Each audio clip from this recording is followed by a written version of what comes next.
Então, muito boa tarde. Cumprimentar as senhoras e os senhores deputados, cumprimentar a arquiteta Helena Roseta, arquiteto João Afonso, doutora Catarina Oman. Entretanto, devem se juntar a nós outros deputados ou deputados, mas temos mesmo que iniciar, porque nós temos o plenário às 15. Informo também que esta audiência está a ser gravada, portanto será transmitida e os senhores deputados terão acesso, para além de terem também acesso e já receberam os documentos que foram disponibilizados. Em nome da Comissão de Saúde e do Sr. Presidente da Comissão, cumprimentar o Grupo de Trabalho e o Programa Bairros Saudáveis, dizer que efetivamente há um pedido feito a esta Comissão para esta audiência há cerca de um ano atrás.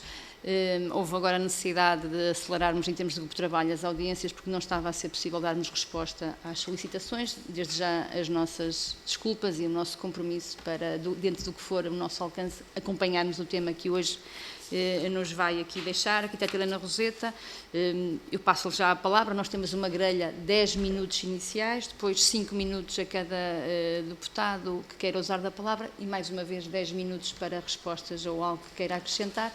Portanto, para gerir da forma que puder entender. E, mais uma vez, muito obrigada. Boa tarde a todos. Muito boa tarde a todas e a todos, neste caso a todo. E queria agradecer esta audiência, apresentar o arquiteto João Afonso e a doutora Catarina Oman, que me têm ajudado nestes trabalhos. Já vamos ver para que é que isto tudo serviu. E vou fazer um resumo muito breve de duas coisas. Por um lado, o que é que foi este programa? E, em segundo lugar, que resultados é que teve? Porque é isso que interessa saber. Os projetos acabaram em outubro do ano passado, estamos agora a fechar contas, a recolher os relatórios, a fazer essas análises todas, mas já temos dados interessantes e, portanto, achamos que devíamos dar conhecimento à Comissão de Saúde através deste grupo de trabalho. Portanto, muito simplesmente, eu vou já passando. João, passa lá tu isso. Portanto, lembrar para que era. Portanto, isto foi criado a seguir à pandemia, portanto, em junho de 2020, quando foi logo aquela primeira notícia que havia um surto enorme pandémico nas zonas mais pobres aqui da área metropolitana de Lisboa e que já se percebia que as pessoas nem tinham casas para fazer confinamento, nem podiam deixar de andar nos transportes públicos e que era preciso fazer qualquer coisa.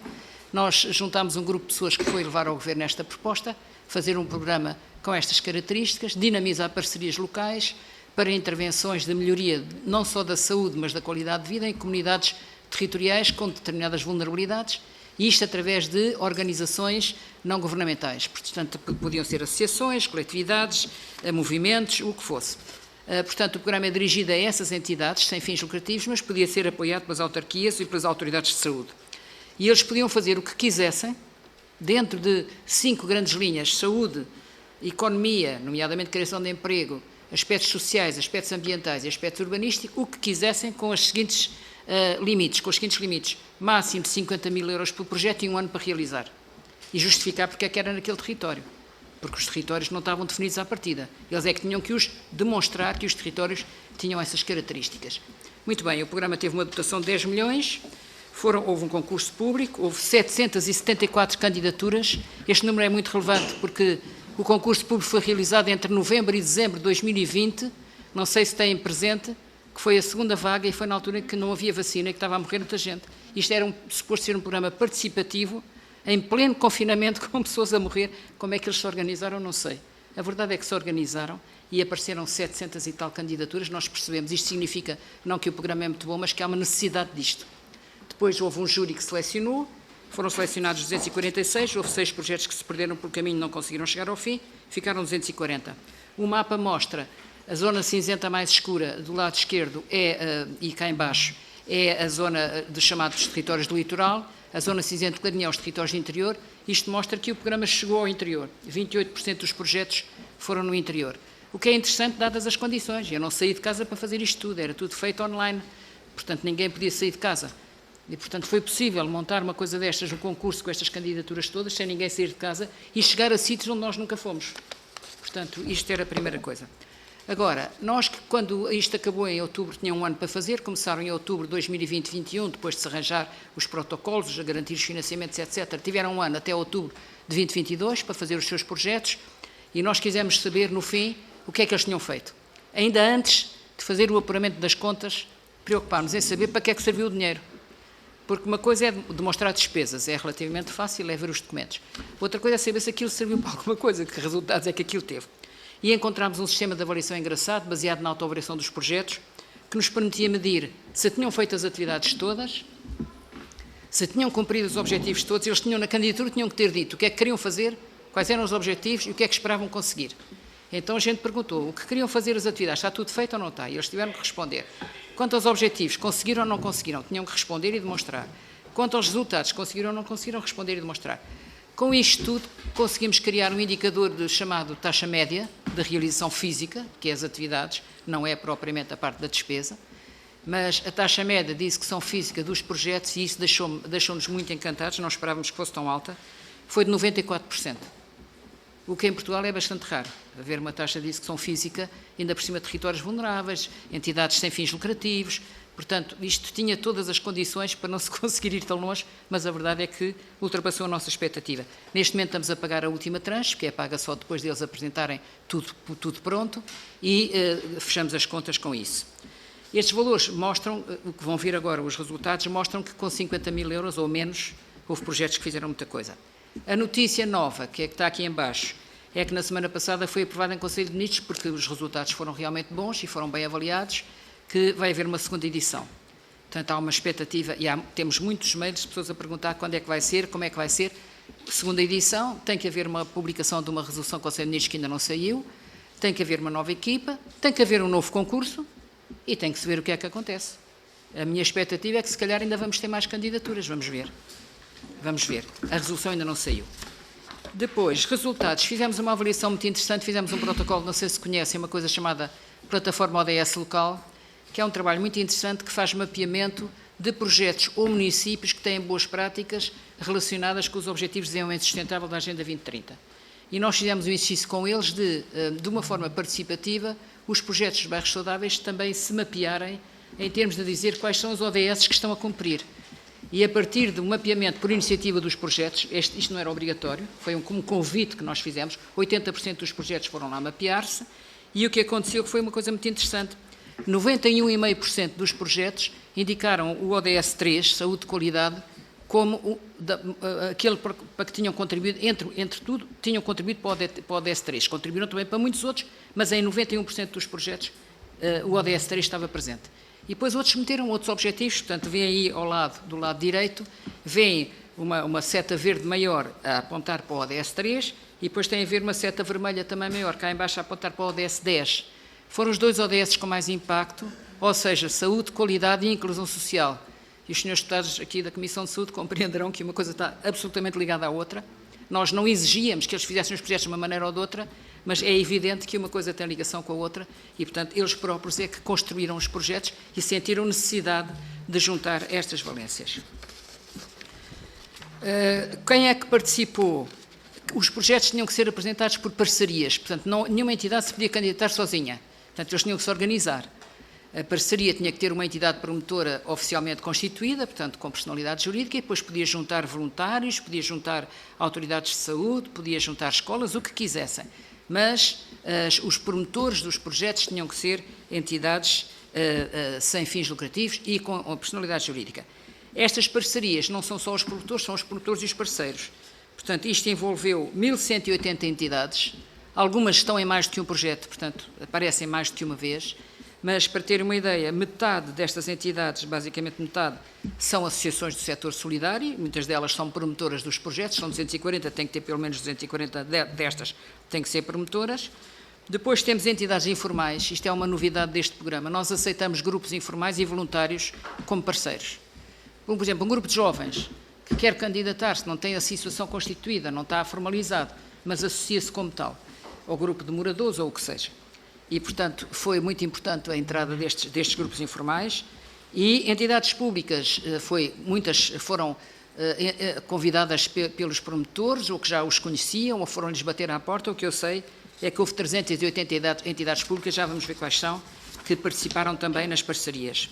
Portanto, no setor solidário, tem esse gráfico aí do lado esquerdo, o maior número são associações sem fins lucrativos, as mais diversas, entre elas associações de moradores, mas muitas outras associações, 32 cooperativas, 5 fundações, 145 IPSS, portanto as IPSS também concorrem muito fortemente para este programa, não chega à metade das associações, mas de qualquer maneira muito fortemente, ONGs e ONGDs, igrejas, portanto igrejas com capacidade jurídica para promover este tipo de projetos e, curiosamente, nem estávamos à espera disto, 2 baldios. Portanto, 2 comunidades locais que têm uma direção de um baldio e que são, portanto, entidades daquela tradição local comunitária muito antiga em Portugal, que é bastante residual, mas que descobriram que o programa existia e perguntaram se podiam candidatar-se, e nós vimos que sim, e apresentaram-se. As entidades públicas, foi sobretudo juntas de freguesia e entidades de saúde. Nós fizemos parceria com a Associação dos Médicos de Saúde Pública e com a ANAFRE, e, portanto, conseguiu-se muita gente por aí. Câmaras municipais, muitas câmaras, e estas câmaras, muitas câmaras apoiaram muitos projetos. Portanto, houve muitas câmaras envolvidas nisto, dinamizaram e ajudaram bastante. E depois, as outras entidades públicas, é que foi para nós uma surpresa, o que é que aparece? Escolas e agrupamentos de escolas, de ensino básico e secundário, universidades. As universidades aparecem a apoiar projetos em todo o país. Portanto, alguém que conhecia alguém, que pediu a alguém da universidade, isto é extremamente interessante, porque cria redes que ultrapassam a dimensão local. E depois, outros tipos de entidades.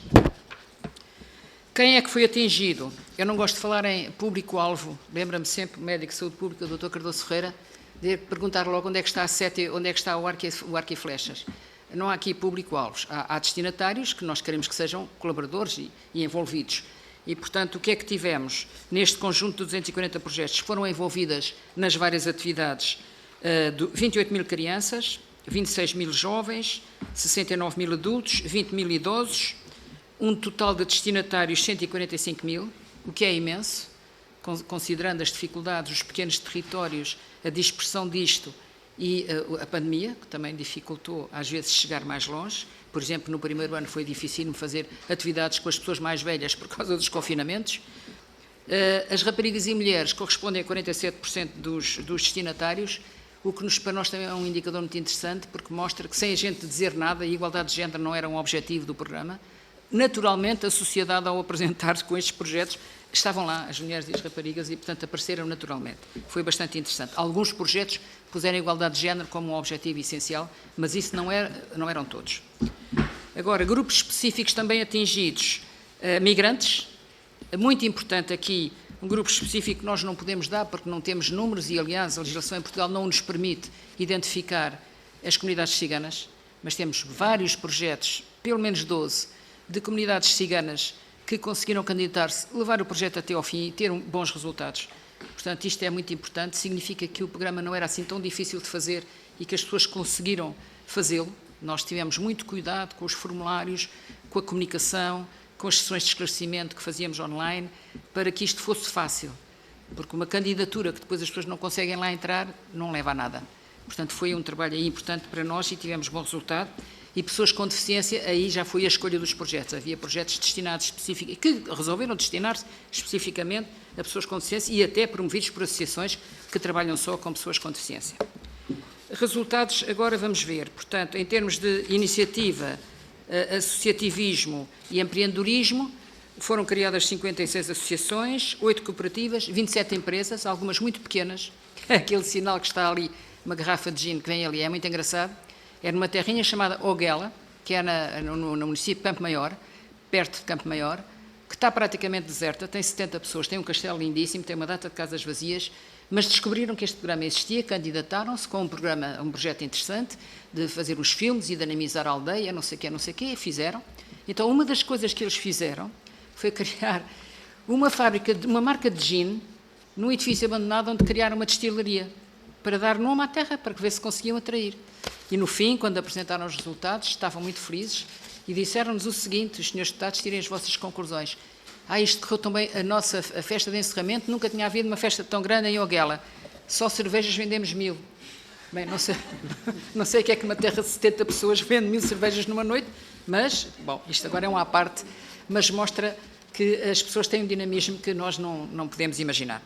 Em termos de emprego, nós temos aqui 407 postos de trabalho financiados ou total ou parcialmente pelo programa e há 284 que se mantêm. O que é que são estes 284 que se mantêm? Não é necessariamente postos de trabalho novos, são postos de trabalho que já existiam nas organizações, que nós ajudámos a financiar e que vão continuar a existir. De qualquer maneira, um programa tão pequenino, financiar 407 postos de trabalho. Estamos a falar de contratos individuais de trabalho, não estou a falar de prestação de serviços, não estamos a falar de recibos verdes, estamos a falar de contratos individuais de trabalho. Isto mostra que, de facto, há pequenas ajudas que são fundamentais para que estas coisas possam acontecer. Produtos criados para venda ou demonstração, 15 mil produtos. Perguntaria, mas como é que criaram tantos produtos? Isto é muito engraçado. Nós, aliás, tivemos que cortar o número em alguns casos, porque havia uns que davam assim, 99 mil. Não é possível, vocês não criaram 99. Vamos perguntar o que é que se passa. Eram projetos de agricultura e punham por uma alface um produto, um molho de coentros um produto, claro, assim chegaram. Depois isto foi retificado e estes números já são números depois controlados e as mais diversas coisas, produtos de artesanato, produtos de costura, produtos de culinária, criação de coisas novas na culinária, enfim, há uma série de coisas engraçadas e, sobretudo, que são vendáveis e que, portanto, conseguem ter daqui algum rendimento. Muito movimento nas redes sociais, porque era necessário, o programa era todo online. Nós não temos arquivo, dependemos de 7 ministérios e o arquivo é o site. E, portanto, é através do site e das redes sociais que nós contactamos, porque é a maneira mais rápida hoje em dia de fazer e todos eles tiveram que trabalhar nessa área. Portanto, 2.000 vídeos publicados nas redes sociais sobre os projetos, páginas próprias criadas na internet, 179, nas redes sociais, 428, eu acho que este número até está por baixo, porque o Instagram, ainda hoje continua a cair no Instagram constantemente coisas de bairros saudáveis. Se tiver Instagram, hashtag bairros saudáveis, estão lá sempre a acontecer coisas dos bairros saudáveis. E número de eventos com apresentações públicas, 1.038. Ações de promoção da saúde, que vos interessaram particularmente, mas que eu tenho aqui apenas em números muito gerais. Prevenção da Covid, 3.781, foi sobretudo na parte inicial do programa, quando ainda estávamos com os confinamentos. Houve muito trabalho, quer distribuição de equipamentos de proteção individual, quer de literacia, no trabalho com migrantes, tradução daquilo tudo para as línguas próprias, para nepalês, para não sei o quê, para conforme os sítios. E ações de promoção da saúde, 16.344, e isto é muito elevado. Muitas delas são, por exemplo, consultas ou apoios domiciliários, mas também feiras de saúde. Por isso é que este número também acaba por ser tão alto. Nas feiras de saúde há sempre uma participação maior. Mas muito trabalho domiciliário. E há ações de promoção da saúde por razões de promoção do desporto em todas as idades e alimentação saudável. Isso, imensas situações. Desporto para criancinhas, desporto para velhotes, desporto para toda a gente, especificamente, e alimentação saudável também com projetos muito interessantes. Ações de promoção ambiental e melhoria do espaço público. Houve vários. Portanto, ou melhoria, arranjos de jardins, arranjos de zonas abandonadas, enfim, parques. Aqui as fotografias não são tão impressionantes, porque alguns destes parques foram plantadas, as espécies agora têm que crescer, tem que se dar um bocadinho de tempo para que isto venha a ter o aspecto que eles pretendem, mas fizeram investimentos importantes. Ações de promoção ambiental e melhoria do espaço público. Engraçadas aqui, temos muitas ações de remoção de lixo, não necessariamente materiais tóxicos, porque aí materiais tóxicos já implica uma coisa especializada, não pode ser qualquer pessoa a fazê-lo, mas ações de limpeza, muitas vezes nestes bairros vulneráveis e, sobretudo, nos bairros mais precários, os serviços municipais não conseguem fazer a recolha de lixo e, portanto, tem que haver recolhas sistemáticas e houve muitas experiências destas, muito engraçadas, algumas também específicas, por exemplo, a recolha de lixo em praias, nas zonas costeiras, portanto, ações de participação para melhorar a qualidade do ambiente. E ações de educação ambiental também muitas, 2.089. Eu já falei 17 minutos? Ai, que desgraça. Sim, então, mas só tenho 2 slides. Para terminar. Estou a acabar, peço desculpa. Melhoria de acessibilidades, portanto, temos aqui 164, melhoria de acesso a redes 120, habitações melhoradas 677 e pessoas com condição de habitação melhorada 2.470. Habitações melhoradas não significa grandes obras nas habitações, às vezes são pequenas coisas, mas que melhoram, como, por exemplo, colocação de estendais, ou arranjo de jardins, ou arranjo de hortas, mas, de qualquer maneira, é a habitação melhorada. Isto são os sites onde existe mais informação, o site do programa, o Jornal dos Projetos e o mapa interativo. Só dizer-vos, da segunda edição estamos à espera que ela saia, muito rapidamente esperamos ter mais verba, pedimos o dobro, não sei quanto é que nos vai ser atribuído, esperamos ter mais tempo, estes projetos tinham só um ano para fazer, um ano é muito curto para estas coisas todas, e vamos ter uma nova equipa que eu estou autorizada a divulgar que o novo coordenador do programa Bairros Saudáveis vai ser o arquiteto João Afonso. Eu continuarei a apoiar a equipa, mas temos que renovar equipas, porque estas coisas são trabalhosas e é conveniente não ser sempre as mesmas caras e não ser sempre as mesmas pessoas. E era tudo, desculpem-me o excesso de tempo. Obrigada, Sra. Coordenadora. Obrigada, Sra. Arquiteta, Sra. Coordenadora da primeira edição do programa Bairros Saudáveis, e saudar já também o Sr. Coordenador anunciado para a segunda edição dos Bairros Saudáveis. Vamos passar a palavra aos grupos parlamentares. Grupo Parlamentar do Partido Socialista, Sr. Deputado Alberto Nunes, por favor, até 5 minutos. Muito obrigada, Sra. Presidente. Este projeto é um projeto interessante. Nós temos tido projetos interessantes que depois são limitados no tempo e nós não sabemos muito bem se os resultados depois são continuados no tempo, mas é evidente que algumas das coisas que aqui são resolvidas, como melhorar a habitação, fica, ou melhorar o espaço público, fica. A questão da participação local é muito importante, mas a questão é, se este programa Bairros Saudáveis, que tem financiamento do Fundo Ambiental, do PRR e mesmo dos fundos comunitários, dos programas comunitários Next Generation, neste caso, é PRR ou Next? O Next Generation é PRR? O Next Generation é... ok. Então, é PRR e fundamental. Ok. Isto é uma pergunta, claro, mas estou a colocar questões. A mim o que me parece que seria interessante, e gostava de ouvir a vossa opinião, é que estas dinâmicas locais tivessem alguma continuidade. Destas dinâmicas locais, que no fundo também permitem identificar problemas a um nível bastante proximidade, no nível local, não é? Que permite que as pessoas possam concorrer para resolver um problema que elas sentem no dia-a-dia, na sua comunidade. E aqui talvez bairros saudáveis, aldeias saudáveis, comunidades saudáveis, enfim, porque bairros é capaz de ser um bocadinho limitador, mas também, como há uma marca, não sei se também é bom agora estar a mudar. Mas é uma sugestão para pensarem, porque temos aqui projetos em aldeias, não tem nada a ver com bairros ou outro tipo de comunidades, não é? Pronto, e se este projeto tiver continuidade, além de haver aqui uma identificação de problemas locais sentidos no dia-a-dia pelas comunidades, o que é uma forma de diagnóstico de problemas bastante diferentes de uma situação mais macro, de um diagnóstico mais macro. Por outro lado, a participação das pessoas na resolução dos problemas também é um valor em si, tem muitos efeitos positivos. Também será possível, e esta é uma questão, já neste primeiro evento, digamos que agora irá continuar, neste primeiro programa, será possível fazer aqui uma abstração e pensar e dizer assim: de todos os projetos que nós recebemos, os principais problemas identificados são estes, aqueles e aqueles outros, e estes problemas identificados a um nível muito mais micro correspondem de uma certa maneira àqueles problemas que nós temos identificados a nível macro ou não. Se há aqui potencialidades do diagnóstico mais local que vai identificar problemas que não estão identificados a nível mais macro.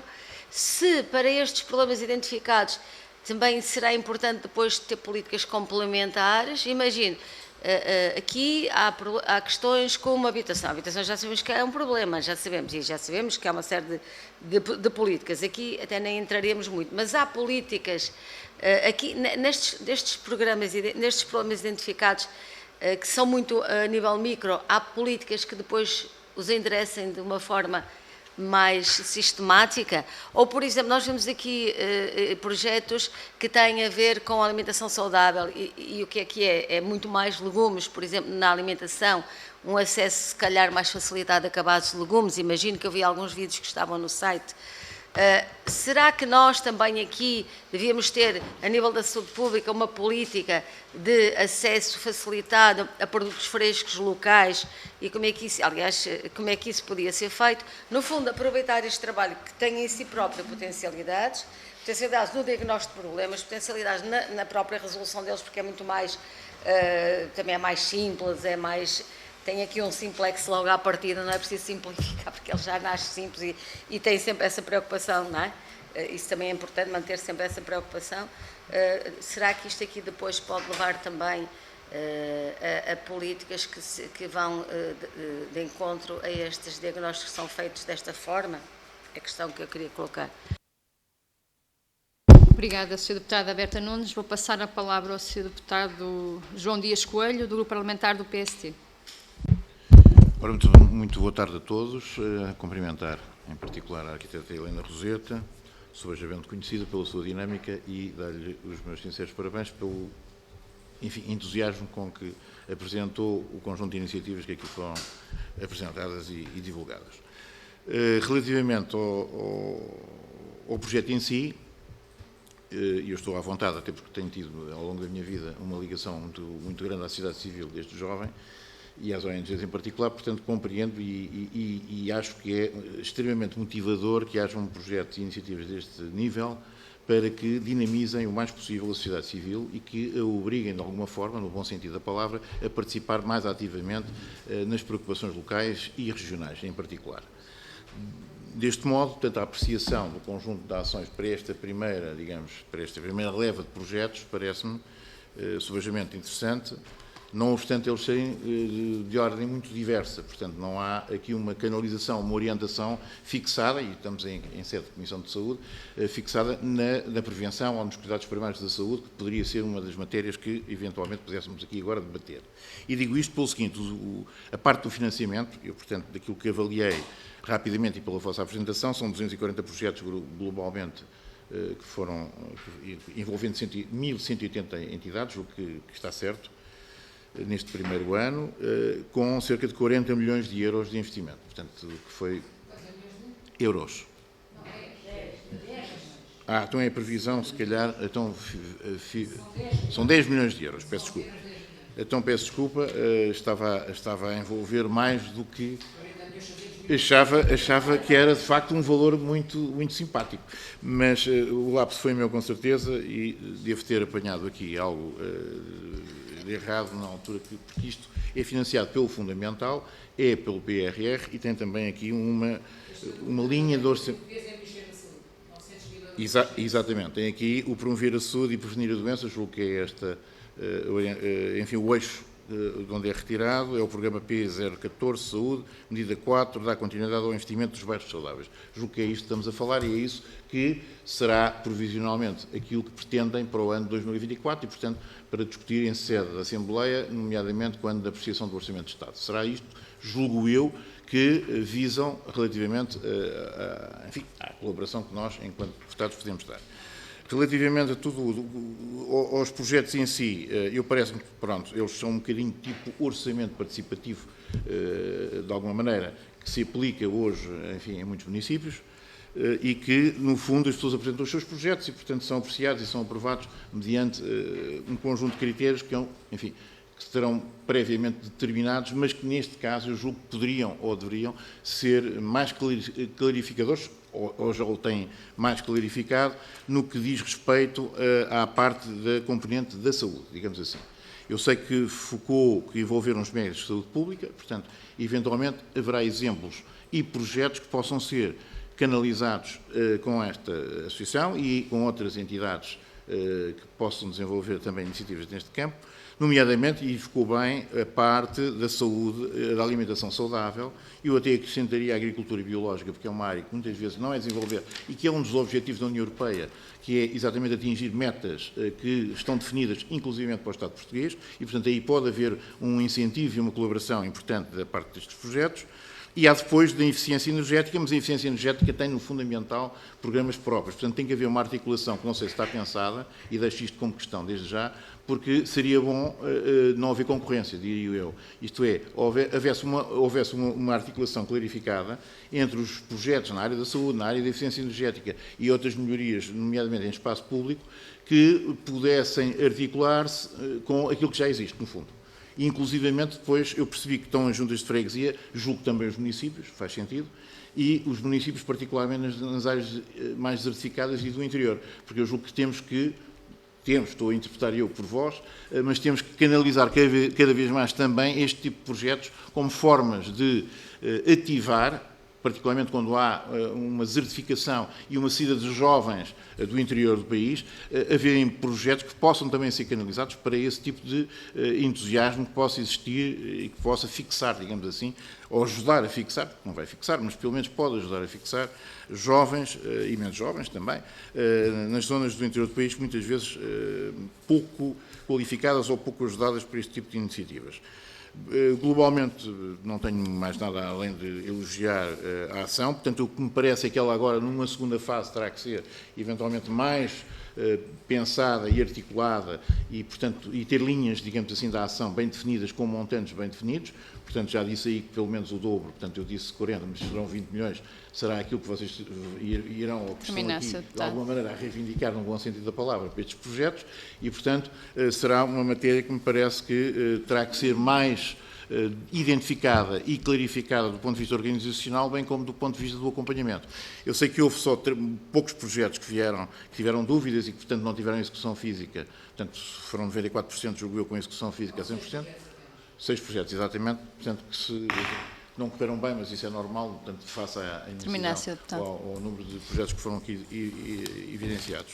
E pronto, e portanto, obviamente que a questão relativamente ao ambiente e à questão da saúde são os vetores, digamos, que me parecem mais saudáveis e importantes para que possam ser dirigidos numa segunda fase deste projeto. Portanto, eu julgo que fui claro nas questões, era um pouco isto, e portanto a parte da execução, como é que ela é feita em termos de verificação e acompanhamento in situ. Muito obrigado.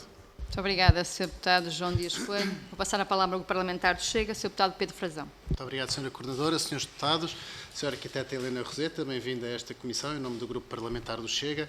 Dou-lhe os parabéns por este projeto, do qual eu não conhecia, para ser absolutamente sincero, e que fiquei bastante bem impressionado com toda esta apresentação que aqui nos trouxe hoje.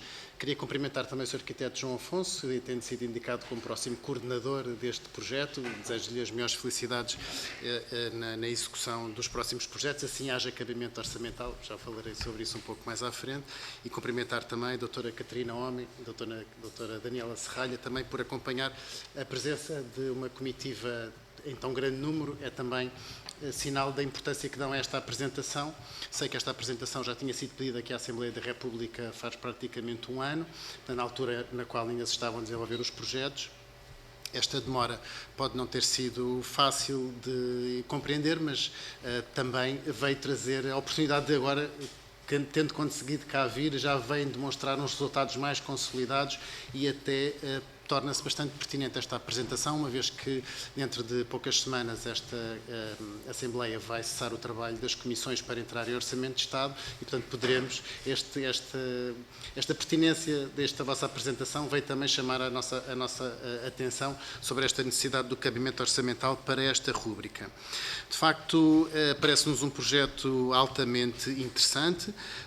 Como se faz tanto com tão pouco, 10 milhões, comparado com o nosso Orçamento de Estado, é uma gota no oceano, mas realmente serviram para desenvolver estes 240 projetos de promoção de condições da saúde e da qualidade de vida das nossas pessoas, dos nossos portugueses, e hoje nós aqui na Comissão de Saúde também sabemos como a saúde ambiental é importante. Aliás, até tanto em Portugal como em toda a Europa, o conceito de uma só saúde está plenamente estabelecido e, portanto, a saúde humana está intrinsecamente ligada com a saúde animal e com a saúde ambiental, e isso vejo que está absolutamente plasmado nestes vossos projetos.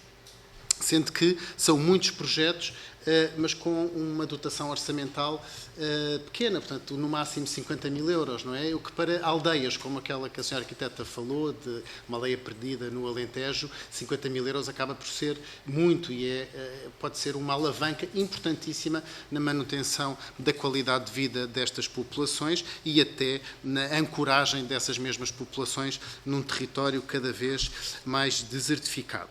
Por isso, é com bons olhos que vejo também a dotação orçamental para o próximo Orçamento de Estado. A senhora arquiteta informou-nos que está a pedir o dobro, portanto pedirá 20 milhões de euros.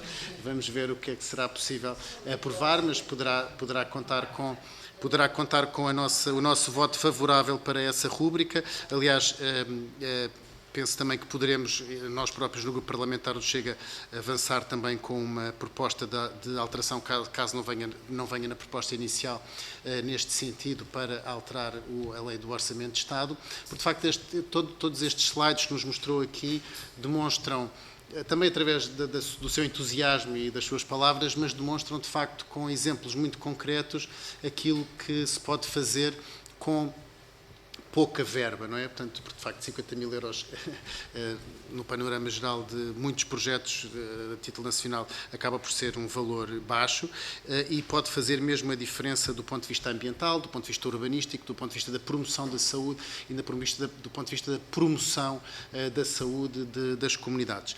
Falou em várias comunidades, nomeadamente as comunidades étnicas, como as comunidades ciganas, mas podíamos falar em outras, ou em bairros desfavorecidos, bairros periféricos ou bairros que necessitam da nossa intervenção e da nossa ajuda. Também achei muito interessante o facto de existirem 655 associações e entidades privadas, o que demonstra que, de facto, é um projeto que engloba a sociedade civil e fez mobilizar aquilo que são as forças vivas dos nossos municípios e dos nossos distritos. Eu também sou vereador no município de Santarém, capital do distrito de Santarém, e, portanto, dou muito valor a estes projetos que não beneficiam as autarquias ou as entidades públicas, mas que vão também buscar as forças vivas dos territórios, as associações, falou também nos baldios, e, portanto, tudo isso é de mérito e, de facto, impressionou-me a sua apresentação e tudo aquilo que se conseguiu.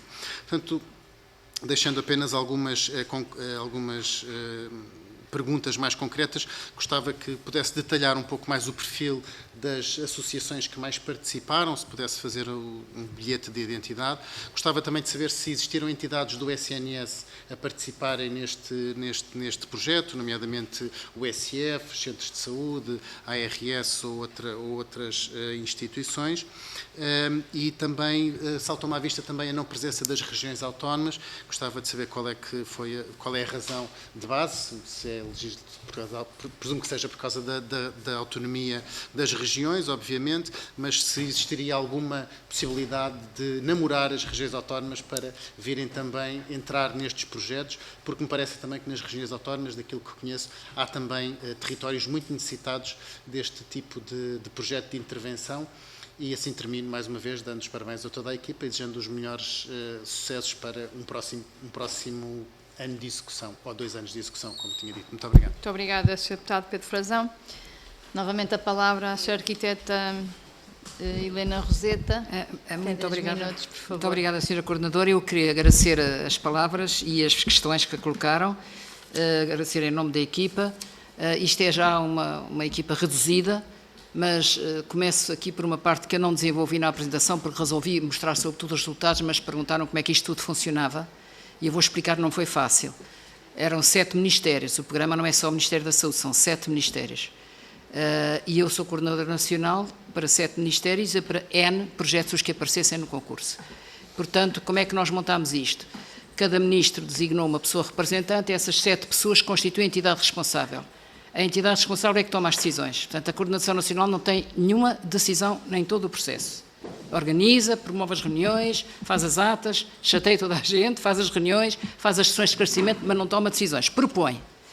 Quem toma as decisões é a entidade responsável. Todas as decisões da entidade responsável estão no site do programa, com a data, com os documentos que foram discutidos e com tudo, e, portanto, e com as atas, que é uma coisa importante. Portanto, fizemos 50 reuniões da entidade responsável, dos 7 ministérios, e estão lá as atas todas. Portanto, eu não estava a mostrar isto tudo, porque isto demorava um bocado mais tempo a explicar, mas o que é importante, resultado disto tudo, foi o testemunho que deram no fim as 7 pessoas da entidade responsável, com quem trabalhámos muito bem, que disseram que era a primeira vez que estavam a fazer uma experiência interministerial e que tinha sido uma experiência riquíssima, porque nunca tinham trabalhado em conjunto com outros ministérios. Já tinham trabalhado noutros ministérios, mas não em conjunto com outros ministérios. E que foi uma experiência muito rica. E essa transversalidade depois apareceu também nos projetos. Portanto, mais do que ir fazer um projeto específico para isto ou para aquilo, o que foi interessante foi cruzar pontos de vista diferentes. Esta organização foi complementada depois com uma estrutura regional.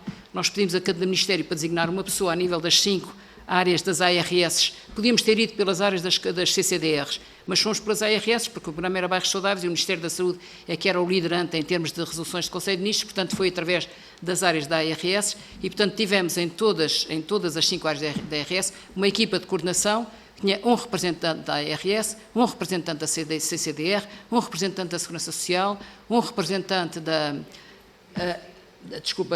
do Instituto de Emprego e Formação Profissional, que também era extremamente importante, e um representante do Ministério da Agricultura. Portanto, foi através, mais do que através dos programas, foi através destas redes regionais dos vários ministérios que nós fizemos articulação com programas existentes. E havia muitas vezes articulações, sei lá, pediam-nos dinheiro, pediam-nos para, no orçamento do projeto, pagarmos uns estágios, nós dissemos, não, estágios é o IFP, não somos nós que pagamos. Ou pediam não sei o quê para obras de habitação, vocês não podem vir aqui, tem que ser o IRU, o Portal da Habitação, Programa Primeiro Direito, portanto, era normalmente através deste nível regional que nós fazíamos cruzamento com os programas existentes e ao Ministério da Agricultura, também nos ajudou muito em certas alturas, como é que tinham muita experiência prática de agricultura biológica, de muitas coisas e, portanto, ajudaram-nos. Foi através desse sistema bastante flexível. As pessoas eram nomeadas, não recebiam nada por isso, eram funcionários públicos nas suas funções e, portanto, foi através disto e fizemos também muitas reuniões com as equipas regionais, muito trabalho com as equipas regionais e depois a avaliação dos relatórios. Tudo isto tem relatórios. Os relatórios não estão disponíveis no site do programa porque têm dados pessoais, mas estão todos disponíveis na nossa plataforma. Nós temos uma plataforma própria, todos os relatórios são disponíveis na plataforma e o fazemos instantaneamente para o PRR, para o Fundamental ou para quem nos pedir, para alguma auditoria, um link com os relatórios todos que queiram ver. Que relatórios é que há? Há a ficha do projeto na candidatura, aquilo que eles apresentaram, há o primeiro relatório de progresso, há o segundo relatório de progresso e há o relatório final de atividades e o relatório de fecho de contas. Tudo isto com todos os documentos detalhados um a um. Portanto, todas as despesas e os comprovativos de despesas estão também nestes relatórios detalhados um a um, são acessíveis, não diretamente pelo público, como é óbvio, mas para qualquer necessidade que haja de pesquisa e de acompanhamento. Tivemos equipas grandes de avaliação, porque nós éramos poucachinhos, a nossa equipa eram 5 ou 6 pessoas na equipa executiva, chamámos ajuda também dos ministérios e nos momentos de avaliação tínhamos 17, 18, 20 pessoas a ajudar-nos a fazer a avaliação. Portanto, não sobrecarregámos a estrutura com equipas muito grandes, mas pedimos ajuda. Os ministérios, a cada momento, ajudaram. Além disso, esta dotação que há pouco perguntaram foi 7 milhões do PRR, 2,1 milhões do Fundo Ambiental e 900 mil euros do orçamento do Ministério da Saúde, através da Secretaria-Geral, e prefaz os 10 milhões, 0 para despesas de funcionamento. Portanto, todo o trabalho este tudo que a gente andava a fazer foi pedido aos ministérios. O Ministério contratou um outro, o Ministério contratou outro, prestações de serviços. Foi um bocadinho difícil essa gestão, porque isto implica muito trabalho, e uma das coisas que pedimos na próxima edição é que haja da dotação do programa uma pequena parte, pequena que seja, para as despesas de funcionamento, quer a gente queira, quer não. Há muito trabalho envolvido, trabalho informático. Tudo isto é suportado por esses 3 sites. Se quiserem ver mais coisas sobre os projetos, aquele link do jornal, há lá uma área que diz projetos, não sei se conseguem ver aí, mas no boneco tem aí a imagem do jornal. Em cima tem umas letrinhas muito pequeninas e diz agenda, notícias, projetos. Se clicarem nos projetos, podem vê-los todos um a um, por conselho, um a um, ver o que é que foi o projeto, quanto é que pediram, onde é que estão, quem são as pessoas, quem são as entidades, quem são os parceiros, tudo um a um. Portanto, isto era uma indicação que eu queria dar. Agora vou aproveitar o resto do tempo muito rapidamente. Quanto à senhora deputada do Partido Socialista, dizer-lhe que a palavra bairros pegou porque era mais fácil, mas a definição de territórios no regulamento é bastante lata. É o que for preciso, para que, desde que eles consigam demonstrar que aquela necessidade é para aquele conjunto. Se for uma zona muito desertificada, pode ser uma freguesia inteira, não é um bairro. Quanto à questão, isto muitas vezes não são medidas estruturantes, nós sabemos que não são, o programa não era para isso. O programa é um programa de participação e capacitação. Portanto, o que nós queríamos é que estas entidades tivessem a experiência de que têm dinheiro e podem fazer coisas. E, portanto, a partir daí vão começar a reivindicar mais e habilitam-se. E aprenderam muita coisa. Por exemplo, aprenderam a fazer contratação pública. Nós temos, todas as entidades com despesas superiores a 5 mil euros tiveram que fazer contratação pública direitinho. E aprenderam. Uns diziam que não era preciso, não era, mas tinha que ser. Senão nós não reconhecíamos a despesa. Portanto, isso foi muito interessante. Por exemplo, o bairro da Jamaica, no Seixal, fez contratação pública direitinho, como tinha que ser. Relativamente às questões que o PSD colocou, nomeadamente se podemos ter aqui, clarificar melhor em termos de linhas de ação. Nós deixámos isto muito em aberto, na segunda edição provavelmente vamos manter essa abertura, porque isso traz muita riqueza. O facto de eles poderem fazer projetos muito diversificados, não dizemos tem que ser isto, não tem informar. Eles é que têm que definir, os objetivos do programa estão definidos, gerais e específicos. Desde que cumpram os objetivos do programa, cumpram os critérios de elegibilidade e os objetivos específicos, depois têm a liberdade. E isso é que permite fazer alguma inovação. Com verbas tão pequeninas, a inovação é muito interessante, porque a inovação não está nunca prevista, não é? Portanto, aparecem coisas que a gente nunca tinha pensado. E, portanto, podemos ter interesse em manter essa abertura, mas veremos, terá que haver uma discussão pública sobre o regulamento, o que é que vai aparecer. Quanto o Sr. Deputado do Chega já não está, tinha perguntado aqui, queria saber mais detalhes, quem eram aquelas entidades. Eu peço desculpa, o Sr. Deputado pediu para se ausentar, que teve que ir à Comissão da Agricultura, mas que não daria faz as mal. respostas que ele estava a pedir mais consultava. desenvolvimento, mas eu depois mando isto para a Comissão, porque eu não tenho aqui agora os obrigada. dados destas entidades de saúde e destas entidades públicas, tenho a definição específica, quantos é que foram de cada um, e posso mandar essa definição. Aqui tinha só um número muito genérico, mas não a tenho presente. Portanto, basicamente era isto. Não sei se o João Afonso quer também dar um pouco o testemunho, ou um pouco aqui as duas, elas é que conhecem os projetos todos um a um. Temos Estas mais meninas 2 minutinhos. Todos os dias têm que falar com os projetos, ainda hoje, todos os dias continuam a telefonar, a perguntar como é que eu faço isto, agora tenho que me despedir, como é que eu apresento isto. Bom, penso que talvez, nem que seja só um minuto a cada 2 um. 2 minutinhos, por favor, para irmos para o plenário também. Obrigado, Helena. Obrigado, Srs. Deputados, por esta oportunidade.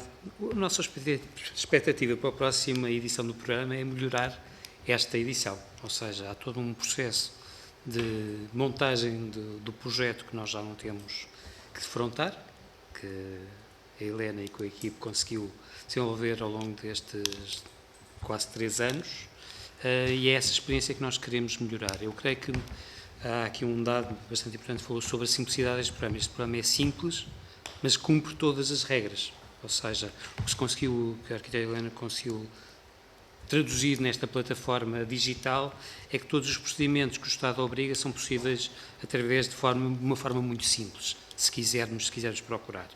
Envolvendo 7 ministérios, com PRR, que não é propriamente o fundo de financiamento mais simples de trabalhar, e, portanto, pequenas associações, pequenas organizações conseguiram lidar com esse grande monstro que se diz que é a burocracia. Pronto, essencialmente isso é o que nós queremos manter. Segundo, obviamente este programa surgiu no âmbito da pandemia, da Covid, portanto teve esse foco, teve todas as dificuldades inerentes à montagem, a ser desenvolvido sobre plataformas digitais, as pessoas não se podiam encontrar, e muitas das propostas que surgiram em termos de saúde eram inicialmente focadas na Covid, e que nós gostaríamos que agora, nesta segunda edição, fossem vocacionadas para a saúde pública. E é interessante aquele dado que a arquiteta Helena Roseta referiu, que 91 dos projetos se reverem no ODS relativo à saúde pública, ou seja, da melhoria das condições, as questões da saúde ambiental, as questões de saúde alimentar, as questões da saúde mental. Ou seja, este processo de participação, este processo de envolvimento, este processo de criar comunidade, é extremamente rico e as pessoas reconhecem as suas potencialidades. E creio que uma das causas que leva o Ministro da Saúde a continuar a apostar é essa ideia de uma saúde que é feita pelas comunidades de uma forma preventiva e não uma saúde para a doença, não é? E é isso que nós queremos continuar a trabalhar. Esperamos ter mais verba para conseguir chegar a mais sítios, gostaríamos de criar mecanismos que levasse a que houvesse uma maior proporção de projetos no interior do país e nas zonas mais certificadas do país. Uma outra questão que não se foi referida sobre como é que como foram acompanhados os projetos no interior ou no local, foram estas entidades regionais que fizeram muito esse acompanhamento, ou seja, houve sempre um diálogo entre a entidade, entre a nossa equipe, para irmos tendo retorno, aquilo que era visível e é verificável online, o que é que se acontecia, e houve uma intensa troca de correspondência e de comunicação ao longo de todo o processo, mas depois, no dia-a-dia, as questões que se colocam na operacionalidade eram pelas entidades regionais que depois se verificava, e isso permitia acompanhar os projetos e perceber da execução de todos esses projetos. Agora, esperemos que corra bem a segunda edição, a nossa expectativa é que... O tempo. corra melhor com o tempo e, portanto, que a gente consiga cumprir prazos e que, no fundo, também o processo de financiamento, o processo de articulação com os ministérios está mais ágil e que, portanto, seja, de facto, consiga implementar os projetos em 18 meses e que tenhamos as condições de dar resposta à dinâmica local. Não sei se me autorizam. O ponto mais difícil, onde tivemos mais dificuldades, foi na rapidez dos pagamentos, ou seja, na demora dos pagamentos. Foi isso que atrasou o programa. O programa, entre ser aprovado pelo Conselho de Ministros e nós termos a verba para abrir os concursos, foi quase um ano. Mais de um ano até. Mais de um ano. Depois, entre recebermos efetivamente os resultados e propormos os pagamentos que eram em tranche e serem feitos esses pagamentos, a Catarina pode contar a história, cada vez que é preciso fazer um pagamento, é preciso as certidões de inexistência de dívida que têm 3 meses de validade, é preciso pedir a 240 vezes 2, 480 projetos, as certidões atualizadas, nós temos tudo online, mas quando fica desatualizado, temos que pedir outra vez. Portanto, há aqui procedimentos que são extremamente lentos e foi o que atrasou. Nós podemos ter feito isto tudo em menos de em 2 anos no total, preparar, fazer e prestar contas, e estamos no 3º ano, porque ou isto correu pior.